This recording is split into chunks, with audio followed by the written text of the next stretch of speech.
नमस्कार, मैं हूं पल्लवी नागपाल, जेरत प्रोफेसर, बड़ा गुरुकुल। क्या आप अपने बिजनेस को आगे बढ़ाना चाहते हैं? क्या आप फ्रेंचाइजी लेने की सोच रहे हैं या फ्रेंचाइजर के तौर पर अपनी फ्रेंचाइज देना चाहते हैं? तो फ्रेंचाइजिंग का संपूर्ण ज्ञान आपकी सारी की सारी कंफ्यूजन्स को दूर करने के लिए ही बनाया गया है।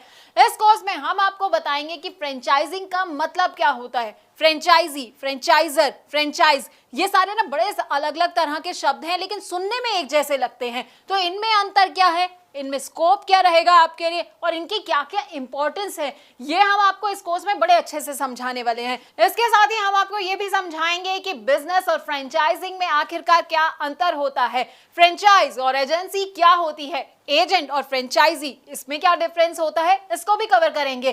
फ्रेंचाइज बिजनेस से फ्रेंचाइजी और फ्रेंचाइजर को आखिरकार क्या क्या फायदे होते हैं और उससे जुड़े क्या क्या रिस्क होते हैं। अरे भाई, फायदे जान रहे हैं तो रिस्क के बारे में भी तो जानना बड़ा जरूरी हो जाता है, तो हम आपको ये भी समझाएंगे। अब अलग अलग तरह के ना फ्रेंचाइज मॉडल होते हैं जो कि लोगों को पता नहीं होते हैं, तो आपके लिए कौन सा मॉडल सही रहने वाला है, फोको, फोफो, कोको, कोफो, अब इन सब के बारे में भी हम आपको बताएंगे। हम इनके फायदे तो आपको बताएंगे, साथ ही साथ ना इनके नुकसान भी आपको बताएंगे। अब सही फ्रेंचाइज बिजनेस चूज करते वक्त किन किन बातों का आपको ख्याल रखना चाहिए और फ्रेंचाइज बिजनेस से जुड़े कौन कौन से लीगल इश्यूज होते हैं, इसकी पूरी जानकारी भी हम आपको देंगे।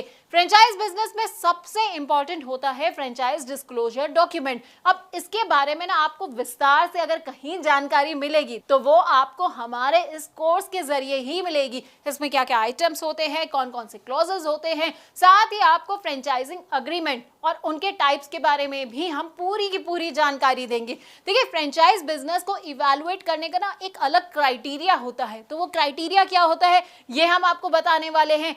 इसके अलावा ट्रेनिंग कैसे दी जाती है अपने फ्रेंचाइजी को, तो हम आपको वो भी बताएंगे। डेवलपमेंट ऑफ एसओपी की भी आपको हर डिटेल के बारे में हम आपको अच्छी तरह से समझाने वाले हैं। अब फ्रेंचाइजी और फ्रेंचाइजर के ना फेलियर के भी कई कारण होते हैं। अब देखिए, आपने बिजनेस तो ले लिया, फ्रेंचाइजी आप बन गए हैं, लेकिन आपको समझ नहीं आया कि भाई मैं फेल कहाँ हो गया। तो फेलियर क्यों हो सकता है, किस किस वजह से हो सकता है, क्या क्या कारण हो सकते हैं फेलियर के, ये भी हम आपको समझाएंगे। तो 20 वीडियोस के अंदर ना आपको हम फ्रेंचाइजी फ्रेंचाइजर से जुड़ी हर बात को बताने वाले हैं।